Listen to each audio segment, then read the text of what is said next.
Japanese fighter binastos si John Riel Casimero. Binigyan ng dirty finger. Casimero paldo sa laban sa Japan. Casemiro. Huh? You don't like Casemiro?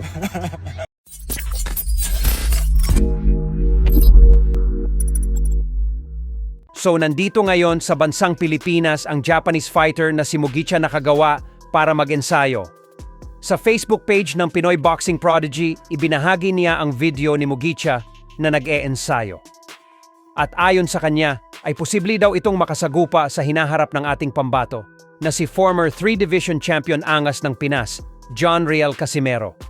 Dahil nang under din daw ito ng Kameda Promotions.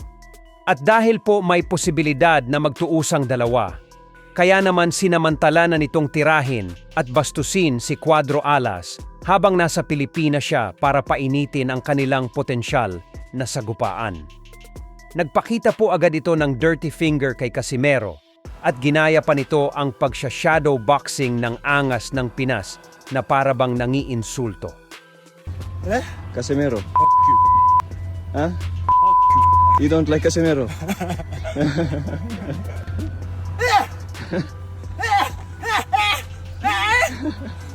Para po sa mga hindi nakakakilala kay Nakagawa, ay may record po itong 32 panalo with 20 knockouts and 11 talo.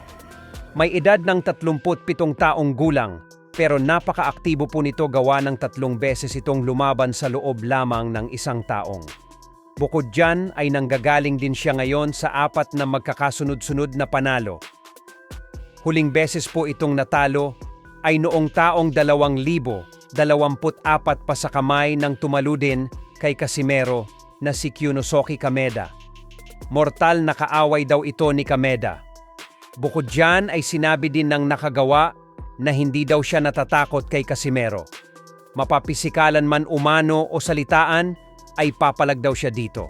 At sa kasulukuyan po ay wala pa namang sagot si Casimero sa mga banat sa kanya ng hapon na ito. Pero inaasahan po na muling sasampa sa ibabaw ng law na si Casimero sa unang bahagi ng taon na ito. Samantala, may kumakalat pong balita na ang kinita lang daw ni Casimero sa laban nito kay Tom Misokoshi sa Japan. Sa 8-rounder bout ay $2,150 lang kung i-convert po yan sa pera natin. Nasa $127,000 piso po, mahigit yan. Ganyan daw ang bigayan sa Japan kapag sa 8-rounder ka lumalaban. Pero hindi pala $2,100 at $50 lang ang kinita ni Casimero sa laban nito kay Tom. Ayon po kay Pinoy Boxing Prodigy, medyo paldo daw si Casimero sa laban nito kay Tom. Nakausap mismo kasi ni Pinoy Boxing Prodigy ang promoter ni Casimero na si Koki Kameda. Pero hindi naman daw binanggit ang eksaktong halaga ng tunay na premyo. Pero malayo umanong mas malaki ito kaysa sa kumakalat na balita. Sinasabi naman ng mga fans, hindi daw kikita ng $127,000 pesos lang itong si Casimero. Dinala pa nga daw nito ang buong pamilya niya sa Japan at nagstay ng ilang linggo. Sa dami nga daw nila sa Japan, hindi daw kakasya ang $100,000 pesos. Tapos pag uwi, namigay pa daw ng sako-sako bigas itong si Casimero.